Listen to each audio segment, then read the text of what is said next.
नमस्कार दोस्तों, योगेश टेक्निकल में आपका फिर से बहुत बहुत स्वागत। दोस्तों आज का जो हमारा वीडियो है उसका विषय है कि अगर आपके एयर कंडीशनर की कूलिंग कोयल या हीटिंग कोयल लीक हो जाती है और आप उसको बार बार ब्रेजिंग करने के बाद भी ठीक नहीं कर पाते, तो हम उस कूलिंग कोयल या हीटिंग कोयल को बाईपास कैसे करेंगे।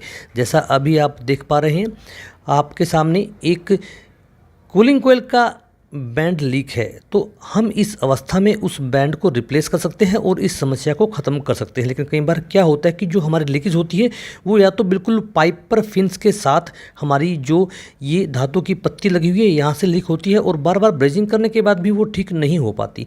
तो उस अवस्था में हमें उस कूलिंग कोयल या हीटिंग कोयल को बाईपास करना पड़ता है ताकि हम कस्टमर के पैसे बचा सकें और हमें भी बार बार ये परेशानी दोबारा से ना आए। इसलिए आप उन पाइपों को बाईपास कर दीजिए, इससे कोई ज़्यादा प्रभाव हमारे एयर कंडीशनर पर नहीं पड़ेगा।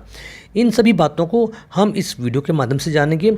अगर आप इस लाइन में नए हैं तो वीडियो में लास्ट तक बने रहिए। अगर आप परिपक्व हैं तो आप वीडियो स्किप कर सकते हैं। दोस्तों एक ज़रूरी बात, अगर आप रेफ्रिजरेशन किसी टूल को लेना चाहते हैं, उसके बारे में जानना चाहते हैं, तो आप डिस्क्रिप्शन में जाकर वहाँ से उन टूल के बारे में जान सकते हैं और वहाँ से उन्हें खरीद भी सकते हैं।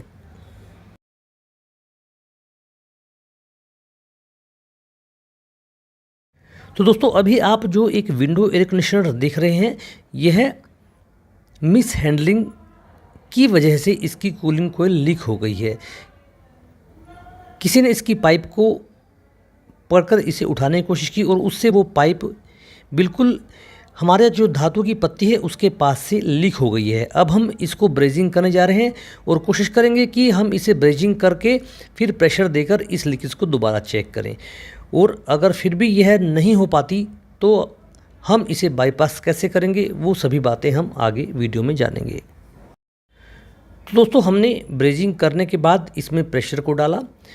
आप जब भी किसी विंडो एयर कंडीशनर में लीकेज चेक करने के लिए प्रेशर को डालें तो आप शुरू में 100 psi के आसपास ही प्रेशर भरें और उसे मैक्सिमम 150 psi के पास लेकर जा सकते हैं अगर आप पूरी यूनिट में प्रेशर डाल रहे हैं। और दोस्तों अगर आप इससे ज़्यादा प्रेशर करेंगे तो आप कोशिश कीजिए कि उस हीटिंग कोयल को या फिर कूलिंग कोयल को बाहर निकालकर उसमें स्वतंत्र रूप से प्रेशर भरें और वो भी ज़्यादा ना भरें, यही 150 psi के आसपास ही वो प्रेशर भरें। क्योंकि कई बार दोस्तों क्या होता है कि जब हम पूरी यूनिट में प्रेशर भरते हैं तो हमारे कंप्रेसर में मिनरल ऑयल होता है और वो ऑक्सीजन से प्रतिक्रिया करता है, जिससे कि प्रेशर कई बार बढ़ जाता है और इससे नुकसान होने की संभावनाएं बढ़ सकती हैं। इसलिए आपको लिमिट में ही प्रेशर को भरना चाहिए। हमारा विंडो एयर कंडीशनर का लीकेज दोबारा से वहीं से हो रहा है, इसलिए अब हम आगे इसको ब्रेजिंग नहीं करेंगे। अब हम इस कूलिंग कोयल को बाईपास ही करेंगे। इसलिए हमने सबसे पहले बाईपास करने के लिए उस यू बैंड को निकाल लेना है जहां हमारी वो पाइपें इन और आउट के मध्य में लगी हुई हैं। यानी कि अब हमें जहां हमारी उस पाइप में इंटरिंग होती है हमारे रेफ्रिजरेंट की, उसको भी निकाल लेना है और हमें वहीं से एक पाइप अन्य लेकर दूसरे जहां पर हमारे इस पाइप की आउटपुट जाती है वहां पर लगा देना है। आप देखते रहिएगा, यह सारा प्रोसेसर आप बिल्कुल आसानी से समझ पाएंगे। इसलिए आपको इसमें पाइपों की सीक्वेंस देखनी होगी, कहाँ से उस पाइप में इन है और कहाँ वो पाइप आउट है दूसरी पाइप में। अब हमें एक क्वार्टर की पाइप को लेना है और उसे ठीक प्रकार से बेंड करना है ताकि हमारा जो 2 होल वाला ये डिवाइडर है इसमें ये बिल्कुल आसानी से फिट आ जाए और जब हम इसे फिटिंग करेंगे तो ये कहीं हमें प्रॉब्लम ना दे। इसलिए अब आपको ध्यान से ब्रेजिंग करनी है, क्योंकि दोस्तों अगर आप या हम ध्यान से ब्रेजिंग नहीं करेंगे और माइनर लीकेज रह जाती है तो वहाँ से हमारा रेफ्रिजरेंट लीक होने के बाद हमारे वायुमंडल में फैल जाता है और हमारी ओजोन परत को ख़राब करता है। इसलिए आप ब्रेजिंग वाले प्रोसेस को बड़ी ही सावधानी से और उचित ब्रेजिंग टॉर्च से करें। आप यहाँ पर ऑक्सीजन और एलपीजी सिलेंडर वाली ब्रेजिंग टॉर्च का इस्तेमाल भी कर सकते हैं, वो इससे ज़्यादा आपका बेहतर काम करेगी। बाय द वे हम इसी ब्रेजिंग टॉर्च का इस्तेमाल लगभग ज़्यादा ही करते हैं। अब हमने 2 होल वाले उस डिवाइडर को भी ब्रेजिंग कर दिया है। ध्यान से हमें ये सभी कार्य करना है और उसके बाद हमें लीकेज को चेक करना है, ये भी आपको ध्यान में रखना है।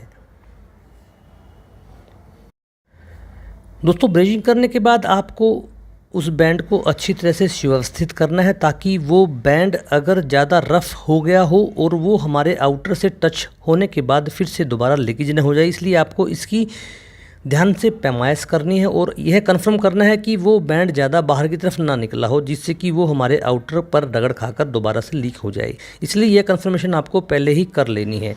अब हमने प्रेशर को डाल दिया है लीकेज चेक करने के लिए। हमारा अब कोई लीकेज नहीं है, इसलिए अब हम इसमें रेफ्रिजरेंट को चार्ज करेंगे। तो दोस्तों अब हम इसे वैक्यूम करेंगे। पूरे सिस्टम को वैक्यूम करने से पहले डाई नाइट्रोजन का प्रेशर डालकर उसे बाहर निकाल दीजिए, जिससे कि जो मॉइस्चर नमी हमारे सिस्टम में लीकेज होने चली गई हो वो बाहर निकल जाए। अब हम गैस को चार्ज कर रहे हैं। आपको जो रेफ्रिजरेंट है 22 नंबर, आप उसे लिक्विड रूप में चार्ज कर सकते हैं, लेकिन आपका सिस्टम उस वक्त बंद होना चाहिए। और आपको यह भी ध्यान रखना चाहिए कि वैक्यूम करने के बाद कभी भी उपकरण को गलती से भी ना चलाएं, नहीं तो कोई हादसा हो सकता है। इसलिए ये बातें आपको हमेशा ध्यान में रखनी चाहिए। तो दोस्तों हम धीरे धीरे रेफ्रिजरेंट को चार्ज करेंगे। अगर आपको एक अच्छा कूलिंग इफेक्ट चाहिए तो हमेशा रेफ्रिजरेंट यानी गैस को वज़न तोलकर ही उस उपकरण में भरें जो वज़न उस उपकरण पर लिखा हुआ है, क्योंकि बैक प्रेशर मौसम के हिसाब से कम या ज़्यादा हो जाता है कई बार। इसके लिए आपको काफ़ी पेशेंस का इस्तेमाल करना होगा। हमें यह भी देखना है कि हमने जो बाईपास किया था कूलिंग कोयल को, क्या उससे कोई प्रभाव इसके बैक प्रेशर पर तो नहीं पड़ेगा, क्या बैक प्रेशर ज़्यादा तो नहीं बढ़ जाएगा। इन्हीं बातों को देखने के लिए हमें इसमें धीरे धीरे से रेफ्रिजरेंट को चार्ज करना है और आपको एम्पेयर भी देखते रहना है।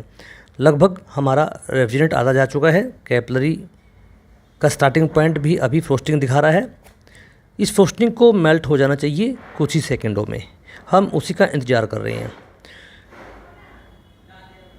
मैं आपको बता रहा था कि दोस्तों आपको डाई नाइट्रोजन से लीकेज वाले उपकरण को अवश्य ही फ्लैशिंग करवाना चाहिए और कोशिश कीजिए कि आप उसे डबल वैक्यूम करें तो बेहतर रहेगा, और उसे ट्रिपल वैक्यूम करेंगे तो और भी बेहतर रहेगा। इन सभी विषयों पर मैंने स्वतंत्र रूप से वीडियो बनाए हुए हैं, वहां जाकर आप उनके बारे में जान सकते हैं कि डबल वैक्यूम और ट्रिपल वैक्यूम क्या होता है।